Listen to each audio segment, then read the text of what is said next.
This is it, people. This is the one I've been waiting to talk about ever since I started this series. This is the point in the Fast and Furious franchise where the films just start becoming live-action adaptations of the Saturday morning cartoon that they should have made after the first Fast and Furious film came out.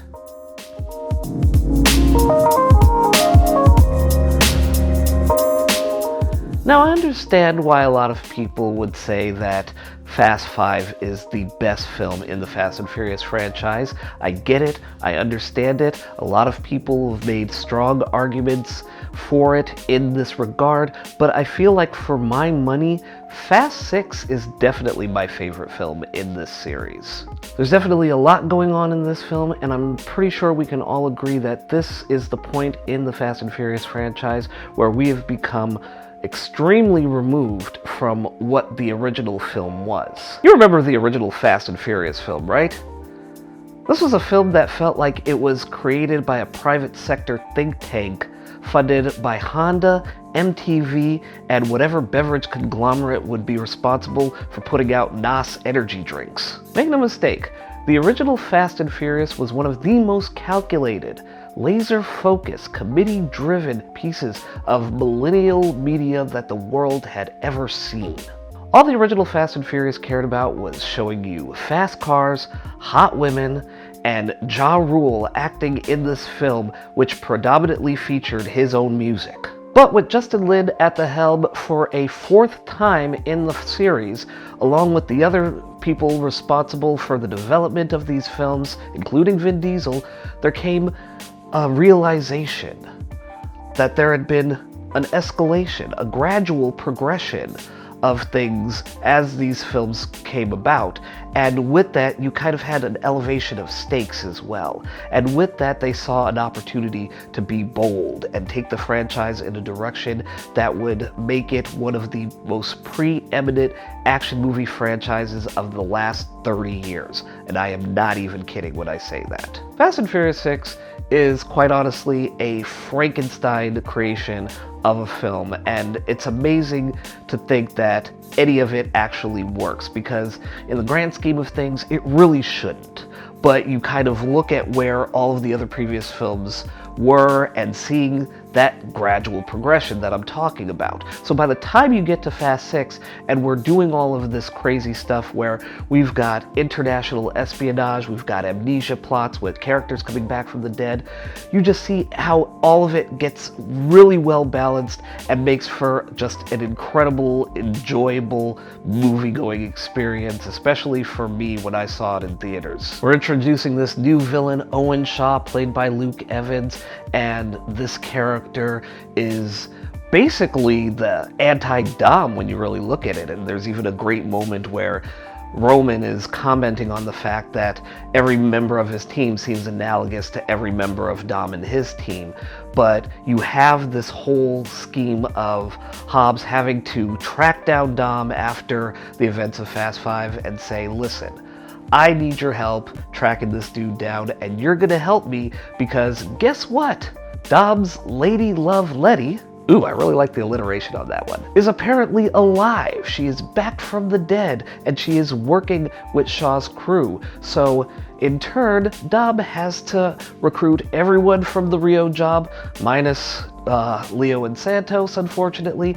But you have all of these characters coming back from Fast 5, and now they're given the chance to help Hobbs take down Owen Shaw, and in turn, they will get full pardons and hopefully go back to their normal lives.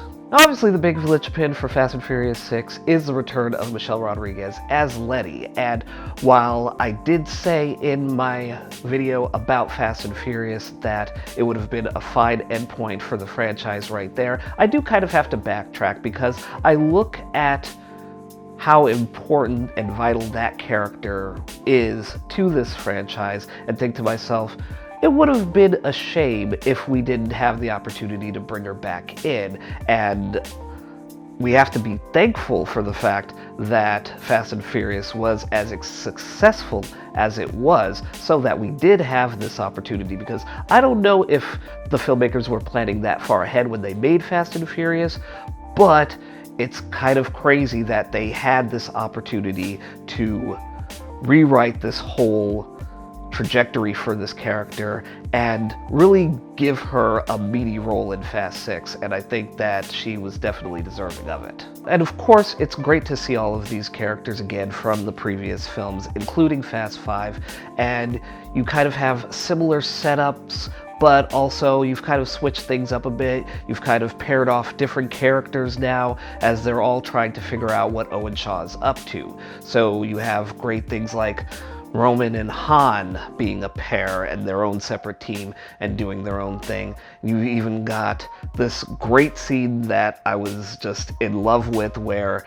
Tej and Hobbs have to procure cars for the team to use, and Tej, being, I guess, the responsible member of the team, has saved all his money from the Rio heist and is able to legally bid on cars, and it makes for this great moment where they get to turn the tables on this auctioneer who originally thought that they didn't belong at the auction, and it is easily the funniest moment in Fast Furious 6, if not one of the funniest in the entire franchise. Brian even gets to team up with his former work adversary, Agent Stasiak, played by Shea Whigham, as he has to infiltrate a prison to be put in front of Braga from Fast and Furious, because there is some connection between him, Owen Shaw, and what happened to Letty. And that's another great moment that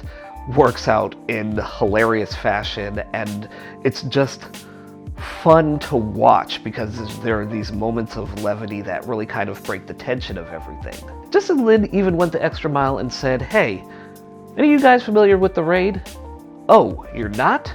Well, let me introduce you to Joe Taslim. He is an absolute beast, and he is going to help you filthy casuals get familiar about Indonesian action stars." Apparently, the man's work ethic was so legit that he only had a certain amount of days to film and did everything that he was supposed to do in half the time, so they had to come up with extra stuff to utilize every amount of time that they had with him. That is how you take an actor from an Asian martial arts film and use him correctly. Unlike Star Wars The Force Awakens 2 years later, who said, let me take 2 other actors from The Raid and just have them stand around and do nothing for one scene. Obviously, we've got to address the pachyderm in the living space that is Gina Carano in this film. And she's introduced as Hobbs's partner-in-law, helping the team out with taking on Owen Shaw. And damn it, talk about wasted potential, because you can say what you want about her acting ability, but she still had a presence to her that definitely helped and served her well in a lot of other roles, especially when Steve Soderbergh, of all people, said, let me build an action movie completely around you. And that movie is still pretty damn awesome, but there's no denying that, boy, you really kind of pooped the futon on this one, Gina. And I swear to God, I can't believe that she ended up having a more problematic public persona than Ronda Rousey. Like, who saw that coming? But damn it if Fast 6 didn't prove to be nothing if not prophetic, because you already have the heel turn of her being revealed to be working with Owen Shaw, but then you have that climactic fight between her and Michelle Rodriguez, which resulted in this clip that I used for a tweet after she was fired from The Mandalorian, and it was probably one of the most popular tweets that I ever put out. Wrong team, bitch! We still have a lot of car-based action in this film, and damn it if Justin Lin and his stunt driving team didn't come up with some great set pieces for Fast 6, because they are just going above and beyond to do some absolutely adrenaline-pumping action in this film, and it's just great to kind of see all of these modified vehicles. And even though it's completely impractical to do these sorts of chasing scenes in London if they were happening in real life, it doesn't matter, because at this point, who cares, right? And you just have sort of these great little individual scenes, like the initial chase scene with Shaw's crew and Dom's crew, and then of course you have a race again in this film, and it's definitely informing character because it's between Dom and Letty.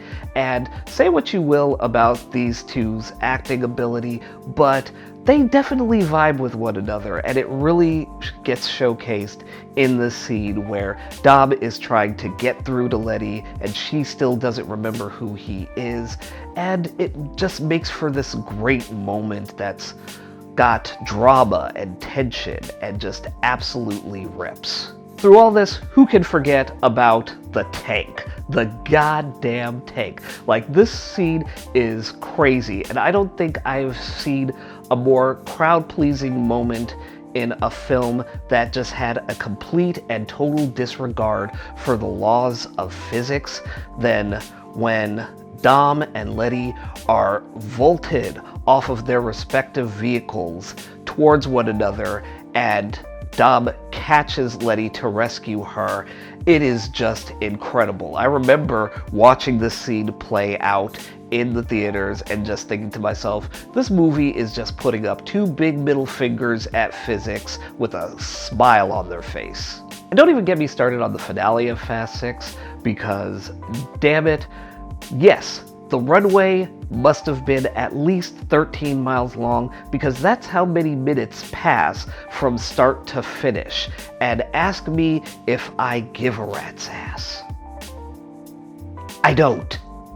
At the end of the day, Fast 6 is a film that features characters who were street racers, who were boosting DVDs from freight trucks, and now the leader of those street racers has teamed up with the FBI agent who was originally an undercover cop who was investigating him, and they have all come together and created this surrogate family that have been tasked with taking on a former SAS soldier who is stealing tech components that could cripple the military infrastructures of multiple countries. Who cares how long the goddamn runway is? Even better, let's retcon Han's death to introduce Jason Statham as Owen Shaw's brother, who now wants revenge on Dom and his team. Hey guys, thanks for watching as always. If you've got your own thoughts or opinions on this video that you would like to share, go ahead and leave a comment in the section below. Don't forget to hit the like button, hit the notification bell, share this video with your friends and family, and if you'd like to keep up to date on more at random videos, you can click the subscribe button right over here.